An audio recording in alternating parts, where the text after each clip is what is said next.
like the sports world doesn't come to you. You kind of have to go get it. And so that means like if you want to hone a skill, like I wanted to hone my spreadsheet skills and then my R skills.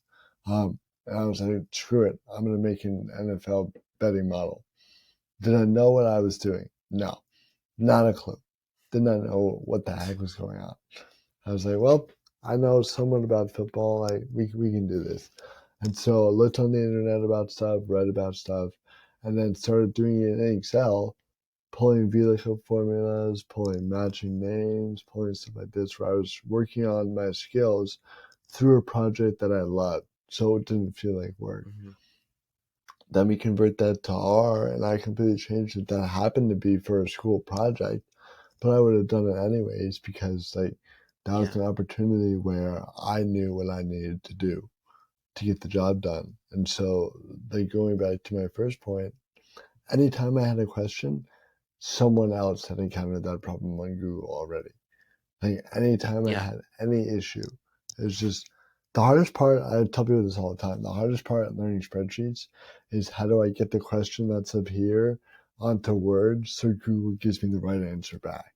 Like Yeah. just find a project you love, go do it, and if you like, you're not going to know everything. We talk about this. I guess is point four. Is like the learning curve of life goes up and then comes back down and then goes back up, where you know nothing, you think you know a whole lot, you begin to realize what you don't know, and then you start to like learn more stuff and become like competent. And so like you're going to be discouraged. There's going to be moments where you go, I'm not qualified for this. When I apply, I'll tell you the story of how I applied for this Vikings job really quick. I was laying in bed, Yeah. bored, scrolling on LinkedIn, found the job, and was like, well, I guess I'll apply this. This would be cool. I applied to it, and I was like, well, I don't meet any of these qualifications because I thought I didn't because they wanted stuff. And I was like, this is not me, but I'm going to apply to it and just see what happens. And then they sent me an email that said, hey, we want you to answer these questions to come back to the first round. And I was like, okay, this is a funny joke. Like, oh, this is 3 pages of questions. Like, I don't have to, like, I gotta find time for this. And I kept putting it off because I didn't think I was going to get the job. And then I answered the questions and they emailed me back and said, hey, we want you to come in for a phone interview. I was like, all right, like, that likes me a little bit at least. I might have a shot here. Went in for the Mm-hmm. phone interview, prepped for that as I normally would. Thought I did okay and thought, oh, at least I have some interview practice. This is the end of the road. Like, it was fun while it lasted.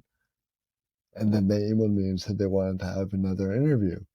And so I interviewed again and thought, oh, this will be more interview practice. This is a group interview. I've never done one of those. Like, maybe I'll get the job. Left that interview feeling pretty good about where I stood.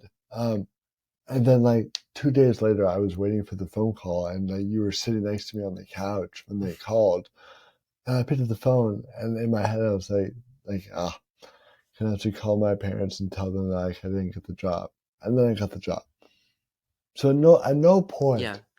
no point in the entire process was I like, I feel confident about where I am. And that might just be a Mm-hmm. me thing, but like, you're coming out of college, you're not going to know everything. That's why you're coming out of college. Like, you're not going to have 4 years of experience.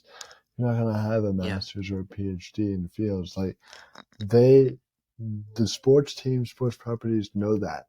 They're not looking for you to be perfect. They're looking for you to come in and do your job and do it well. And the Vikings saw Mm-hmm. something in me that I guess I didn't see in myself, but I do now because now they're giving me an absurd amount of confidence. Um, but it's for the idea of like, you're going to get knocked down. You're going to have projects that like don't work. My first NFL model predicted at a 40% success rate, which is worse than flipping a coin. Like, Mm-hmm. oh well, you can either pout about it or you can sort of dive into the problem solving as we talked about and figure out what happened and try and make it better. So I think that's Yeah. probably the 4 points, 4 or 5 points I would give as advice. And that was a really long winded answer, but I'm passionate about this. So